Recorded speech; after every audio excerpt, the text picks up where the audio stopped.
तो hello everyone, मेरा नाम है उज़ैफ़ा, ये माय न्यू ब्लॉग। जैसे कि आज देख सकते हैं आप, हम तैयार होकर बैठ गए थे रिश्तेदार के ओटे पे, क्योंकि जाना था हमको जुमे की नमाज़ के लिए। और निकल गए हम जुम्मे की नमाज़ के लिए। इतने में मिल गया हमको हसनैन। हसनैन को लिया और चल गए मस्जिद की ओर। और मस्जिद में आके थोड़ा लिया हमने गाँव का व्यू।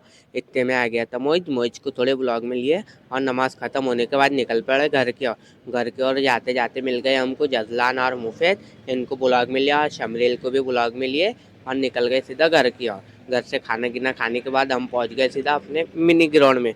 मिनी ग्राउंड पे मैं और अफ़ान मिलके हमने खेला, दोनों ने साथ में बैट बॉल। पहले आ गई थी हमारी बैट बॉलिंग, फिर आई हमारी बैटिंग, खेला शॉट।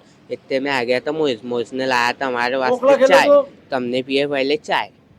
चाय की पीने के बाद फिर वापस लग गए हम क्रिकेट खेलने में, और ये हमारा क्रिकेट चालू। इसके बाद हम आ गए क्रिकेट खेलने के बाद बाइक पे बैठ गए, क्योंकि हमको जाना था यार, होता है ना ब्लॉग खत्म। मिलते हैं हम अगले ब्लॉग में, बाय।